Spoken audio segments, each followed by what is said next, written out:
का कारण पूछते हैं। वे कहते हैं, अरे लाखा, ऐसा क्या दुख पड़ गया, क्या विपदा आ गई, ऐसी क्या बात हो गई जो तू गांव छोड़कर जा रहा है? अगर तू चला गया तो हम अकेले यहाँ रहकर क्या करेंगे? हम तेरे बिना किससे मटकी और मिट्टी के बर्तन लाएंगे? वे उसे वापस गांव लौटने के लिए कहते हैं। पंच पटेलों का निवेदन सुनकर लाखा इस बात पर वापस गांव चलने को राजी होता है कि उन्हें एक रात उसके घर बितानी पड़ेगी, जिसके लिए वे तुरंत तैयार हो जाते हैं। आधी रात का जब पहर होता है तो गद्दी का रेंगटा लाखा को वही आवाज़ लगाता है कि वह जाकर अपने राजा से कहे कि वह अपनी बेटी का विवाह उससे कर दे। पंच पटेल रेंगटे की मांग को सुनकर स्तब्ध रह जाते हैं। उनकी हिम्मत नहीं होती कि वे यह बात राजा को किसी तरह कह दें, इसलिए वे भी लाखा के साथ गांव छोड़कर जाने का निर्णय करते हैं।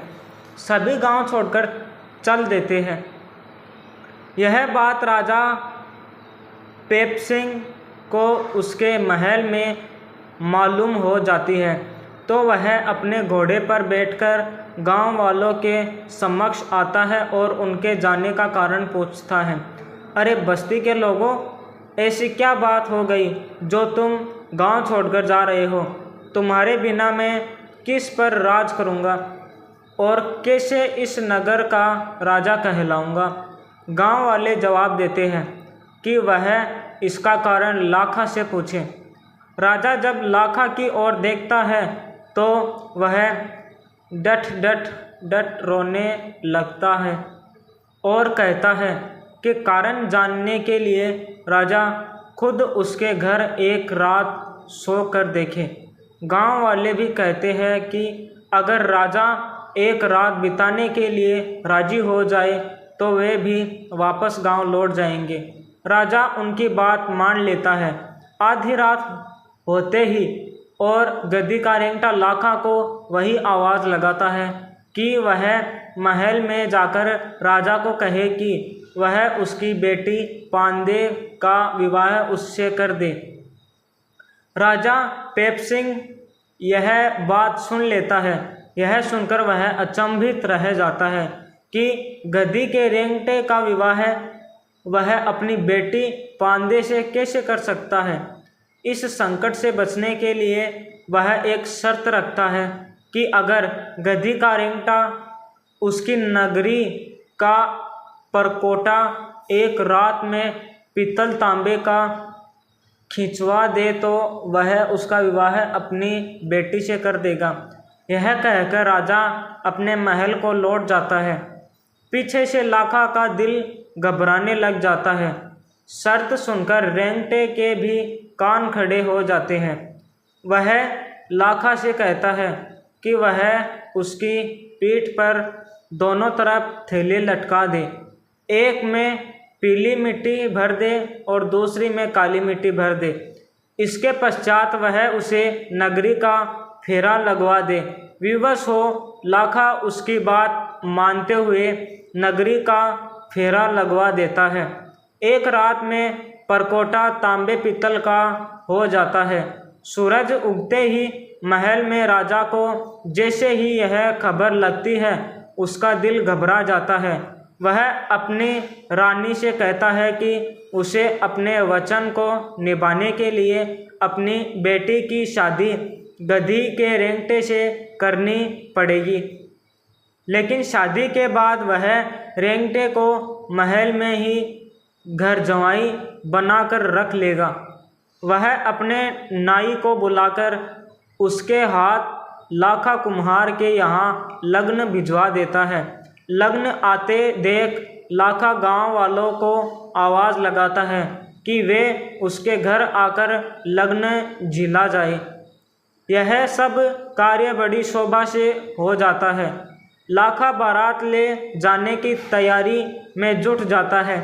वह बिना किसी बैंड बाजे के बारात को लेकर चल देता है। लाडा रेंगटा बारात में नाचते हुए लोगों पर रुपए लुटाता चलता है।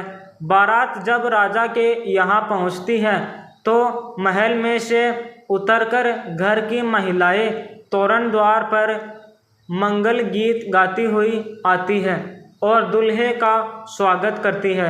रानी आरती करती है। दोनों के गठजोड़ा जोड़कर पंडित उनके फेरे लगवाता है।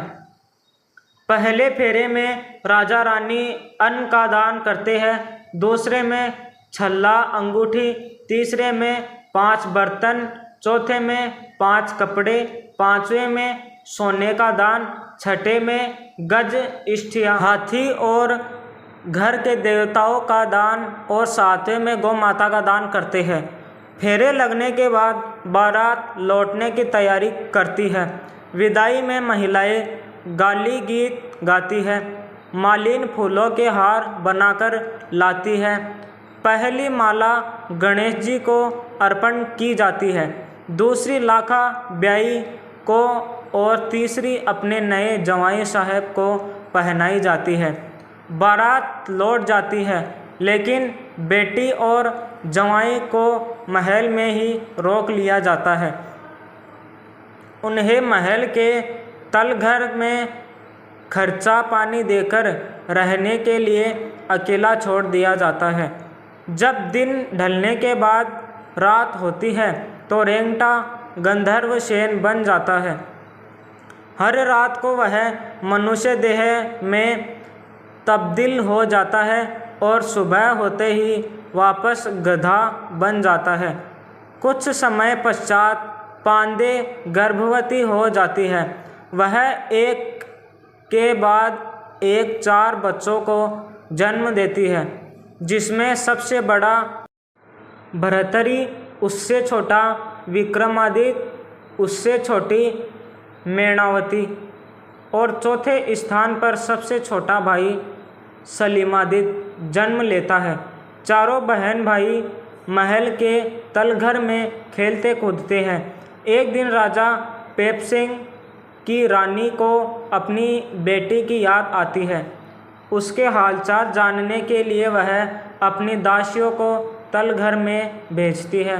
वे जाकर देखती है कि पांडे हाथ में किताब लिए पढ़ रही है और चारों बच्चे मस्ती में खेल रहे हैं।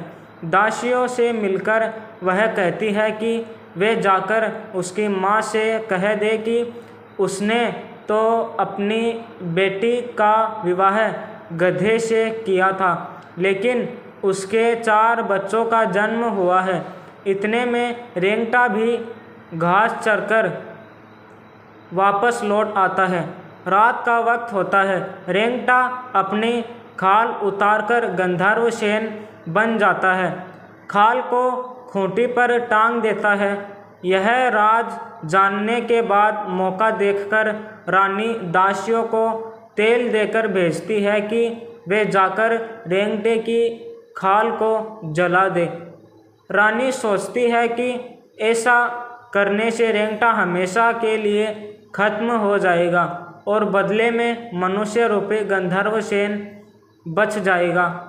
खाल को दासियां जैसे ही आग लगाती है, गंधर्व सेन पांडे से कहता है, अरे मेरी खाल में किसी ने आग लगा दी है, मेरा पूरा शरीर जल रहा है। तो तुरंत इस नगर को छोड़कर जंगल में चारों बच्चों को लेकर निकल जा। मैं बदला लेने के लिए आज इस नगर को तहस नहस कर दूंगा। पांडे चारों बच्चों को लेकर महल छोड़ जंगल में पहुंच जाती है। वहां घने जंगल का भयावह दृश्य देख जोर जोर से रोने लगती है। उसे रोता देख चारों बच्चे भी रोने लगते हैं। सलीमादित्य गोद में होता है। जंगल में खाने पीने को कुछ भी नहीं मिलता। भूख के मारे आंचल में दूध आना भी बंद हो जाता है। छोटा बालक सलीमादित्य भूखा मरने लगता है। इतने में सामने से नाहर और नाहरणी का जोड़ा आता दिखाई देता है। भर्तृहरि अपनी माँ से कहता है कि नाहर नाहरणी उन सब का शिकार कर खा जाएंगे, इसलिए वह छोटे भाई को वहाँ छोड़कर आगे चले जाए। पांदे सलीमादी को नरसल पेड़ के नीचे रखकर बाकी तीनों बच्चों को लेकर वहाँ से चल देती है।